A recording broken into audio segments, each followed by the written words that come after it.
براہ راست یہ چلیں گے آپ کو اسلام آباد، جہاں پر وفاقی وزیر خزانہ شوکت ترین پارلیمنٹیرین کی ٹیکس ڈائریکٹری کے اجرا سے اس وقت خطاب کر رہے ہیں۔ اور وہ بھی ہم کئی ایسے اقدامات کر چکے ہیں جو آپ کے سامنے ہیں۔ اب جب کوئی معاشرہ جو ہے ترقی کرتا ہے اس میں ٹیکس کا ایک بہت بڑا ہاتھ ہوتا ہے۔ جب تک ٹیکس ریونیوز نہیں ہوتے تو معاشرہ ترقی نہیں کر سکتا۔ آپ نے دیکھا ہوگا کہ ہم 74 سالوں میں کبھی بھی 12-13% سے زیادہ ٹیکس جی ڈی پی پہ نہیں گئے۔ میرے خیال میں ایک دفعہ کوئی 14% جا چکے ہیں، اور زیادہ تر ہم 8, 9, 10, 11% پہ پھرتے رہتے ہیں۔ وجہ یہ ہے کہ جو ایک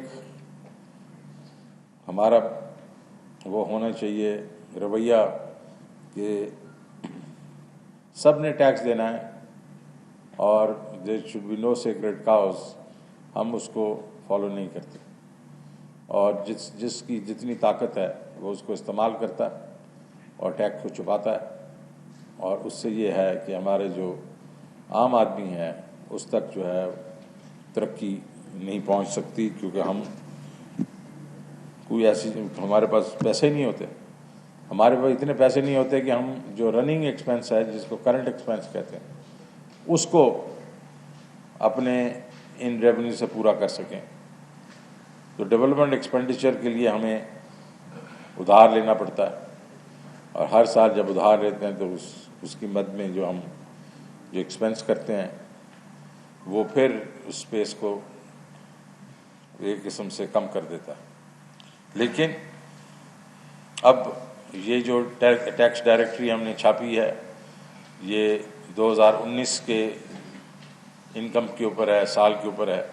اس سے پہلے بھی یہ 2013 سے شروع ہوئی، اور اس کے بعد سے یہ جو ہے یہ روایت چل رہی ہے، اور میرے خیال میں یہ بڑی اچھی روایت ہے۔ اس دفعہ انہوں نے کچھ اور چینجز بھی کی ہیں جس میں ٹرانسپیرنسی اور لے کے آ گئے۔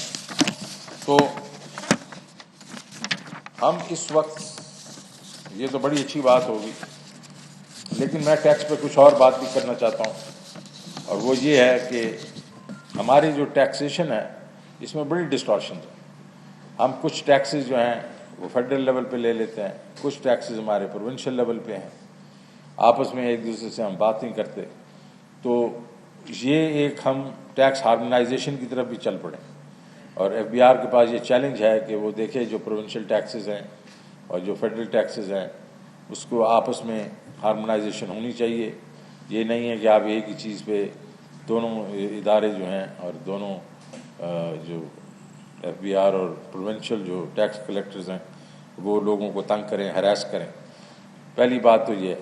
دوسری چیز یہ ہے کہ ہمیں سمپلیفائی کرنا پڑے گا اپنا ٹیکس سسٹم۔ یہ ود ہولڈنگ ٹیکسز جو ہم لیتے ہیں یہ اس لیے لیتے ہیں کہ ہم دوسری طریقے سے ہم ٹیکس جو اکٹھا نہیں کر سکتے، تو ہم اٹھا کے ود ہولڈنگ ٹیکس لگا دیتے ہیں۔ تو ہمارے پاس دو قسم کے ٹیکس ہونے چاہیے، ایک انکم ٹیکس اور ایک کنزمپشن ٹیکس، جس کو آپ جی ایس ٹی یا ویٹ کہتے ہیں۔ اس کے علاوہ کوئی ٹیکس نہیں ہونا چاہیے، اور یہ باقی ایکسائز ڈیوٹی لگا دیتے ہیں جس کو ایف ای ڈی کہتے ہیں، اور باقی جو ویریشنز ہمارے جو ٹیکسز میں ہیں یہ ہمیں دور کرنی پڑیں گی آہستہ آہستہ کر کے۔ ابھی یہ فل اینڈ فائنل بھی ہوتا ہے، آپ نے ٹیکس دیا اس نے کہا یہ فل اینڈ فائنل ہو گیا۔ اب فل اینڈ فائنل تو ہو گیا، یا ٹرن اوور ٹیکس ہے۔ ٹرن اوور ٹیکس کا کیا مطلب ہے یار؟ اس کے اگر اس نے لاس کیا تو پھر کیا ٹرن اوور ٹیکس پہ وہ پیسے دے گا؟ تو یہ تو بڑی غلط بات ہے۔ تو ہمیں پروگریسو ٹیکسیشن کی طرف جانا پڑے گا، وچ مینز اگر انکم ہوئی ہے تو اس کو ٹیکس کریں، اگر انکم نہیں ہوئی تو اس کو نہ ٹیکس کریں۔ تو یہ ضروری نہیں ہے۔ اچھا پھر ہم کہتے ہیں نہیں جی پیسے تو اس نے بنائے ہوں گے اس لیے ٹرن اوور ٹیکس لے لیتے ہیں۔ تو یہ ایک قسم سے ہم شارٹ کٹس لے رہے ہیں، اور یہ ہم وی آر بینگ انفیئر۔ اچھا اس میں جو میں چاہوں گا کہ اگر ہماری حکومت جو اگلے 1.5 سال وغیرہ میں جو بھی ہم پروگریس کر سکتے ہیں وہ کریں۔ جیسے جیسے ہم ٹیکس نیٹ بڑھائیں گے، اور ہم اس دفعہ ٹیکس نیٹ جو بڑھا رہے ہیں وہ براڈننگ کے تھرو بڑھا رہے ہیں۔ ہمارے 3 ملین ٹیکس پیئرز ہیں، اس میں سے 1 ملین تو وہ ہیں جس کو صرف ریٹرنز جمع کروا دیتے ہیں وہ ود ہولڈنگ ٹیکس کے بچنے کے لیے۔ تو ایک قسم سے 2 ملین ٹیکس پیئرز ہیں۔ 2 ملین ٹیکس پیئر، 220 ملین لوگ ہیں، کوئی 34 ملین گھرانے ہیں۔ اگر ہر گھرانے میں ایک ٹیکس بھی، اگر ایک بندہ بھی ٹیکس دے رہا ہو تو 34 ملین ہونے چاہیے. چلیں اس میں سے آدھے کاٹ لیں جن کی جو انکم جو ہے وہ 6 لاکھ روپے سے کم ہے سال کی، 50,000 روپے سے کم ہے، تو کم از کم آپ کے پاس 18 ملین تو ہونے چاہیے. تو اب ہم یہ کر رہے ہیں کہ ہم لوگوں نے جو سسٹم شروع کیا ہے براڈننگ کا، کہ ہمارے پاس ایک سسٹم ہے ٹیکس رے کا. اس ٹیکس رے میں ہم سب کے موسٹلی لوگوں کے ان کے آئی ڈی کارڈ کے بیسس کے اوپر ان کے بینک اکاؤنٹس، ان کے ٹریول، یوٹیلیٹی بلز وغیرہ سارا کچھ ہمارے پاس انفارمیشن ہے. اب ہم نے ایک نادرا کے ساتھ مل کے آرٹیفیشیل انٹیلیجنس کو استعمال کرتے ہوئے ہم نے یہ کہا ہے کہ اگر یہ آپ کے بلز ہیں اور یہ آپ کا بینک اکاؤنٹ ہے اور یہ اتنا ٹریول آپ کرتے ہیں تو آپ کی انکم اتنی ہوگی اور اس کے اوپر اتنا ٹیکس ہوگا. اور وہ اب ہم اس جنوری میں سے وہ لوگوں کو ہم بھیجنا شروع کر دیں گے کہ شوکت ترین یہ آپ کی انکم ہے، یہ آپ کا ٹیکس ہے، پلیز پے کر دیں. اور اس کو اگر اس کے اوپر اختلاف ہے تو ہم کہہ دیں گے تھرڈ پارٹی آڈیٹرز ہم نے آپ کے لیے نامنیٹ کر دیے ہیں، آپ ان سے جا کے پوچھ لیں، لیکن آپ کو ٹیکس تو دینا پڑے گا. تو میرا خیال میں یہ ایسی ایک ہراسمنٹ ہم نہیں کریں گے، لیکن فیکٹس اینڈ فگرز ان کے سامنے رکھ دیں گے. تو یہ وہ نہیں ہوگا کہ ڈنڈے مار طریقہ نہیں ہوگا، یہ ایک بڑا ہی مطلب نالجبل، آرگنائز، آبجیکٹو طریقے سے ہم کریں گے. ہمارے پاس اس وقت 7.2 ملین تو وہ جو نام ہیں اس FBR کے پاس ہیں، اور نادرا کو ملا لیا جائے تو تقریباً 15 ملین نام ہمارے پاس ہیں.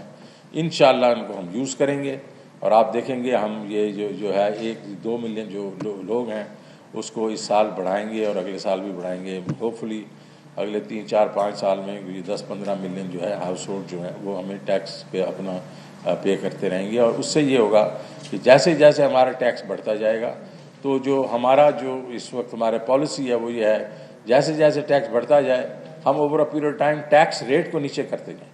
بیکاز یہ بڑے ہی بڑے اکانومسٹ ہیں، لیفر وغیرہ جو ادھر آئے تھے، انہوں ساروں نے کہا تھا کہ آپ اگر براڈن کریں گے ٹیکس بیس کو اور نیچے لے کے آئیں گے ٹیکس کو تو آپ کا ٹیکس زیادہ کلیکٹ ہوگا. اور یہ ہم اسی پالیسی کے تحت ہم چلیں گے. میں پھر سے FBR کو، ان کے لوگوں کو جنہوں نے اس پہ کام کیا، مبارکباد دیتا ہوں، اور میں امید کرتا ہوں کہ یہ براڈننگ کے اوپر بھی وہ اتنی ہی خندہ پیشانی سے کام کریں گے. اور پاکستان کے لیے یہ ٹیکس ٹو GDP جو ہے اگلے 5 سے 7 سال میں، 5 سے 6 سال میں تو ابھی ہر 2 مہینے کے بعد میں 1 سال کم کر دیتا ہوں، تو وہ 6 سال کے بیچ میں ہم انشاءاللہ 20% پہ جائیں گے. اور 20% وہ ایسا ہدف ہے جو ہماری 6 سے 7 سے 8% گروتھ ریٹ کو سپورٹ کرے گا. بہت بہت شکریہ. اہم ترین خبریں اب ایک کلک کی دوری پر. آپ کے پسندیدہ ٹاک شوز ہوں یا اہم ملکی یا غیر ملکی شخصیات کی نیوز کانفرنسز، ہر لمحہ باخبر رہنے کے لیے سبسکرائب کریں ہمارا YouTube چینل. موسم کی صورتحال ہو یا کھیل کے میدان سے خبریں، اپنے موبائل فون سے ملکی اور بین الاقوامی اہم خبروں تک رسائی کے لیے ڈاؤن لوڈ کیجیے موبائل ایپ. باوثوق ذرائع سے مصدقہ خبروں، تجزیوں اور تبصروں سے مستفید ہونے کے لیے وزٹ کیجیے پاکستان کی سب سے بڑی نیوز ویب سائٹ www.arYnews.tv. ان سب کے علاوہ پاکستان کا سب سے بڑا فیس بک پیج ہو، سب سے بڑا نیوز انسٹاگرام اکاؤنٹ یا پھر ٹویٹر، ARY نیوز پہنچا رہا ہے خبریں سب سے پہلے آپ تک، تاکہ آپ رہیں ہر لمحہ باخبر.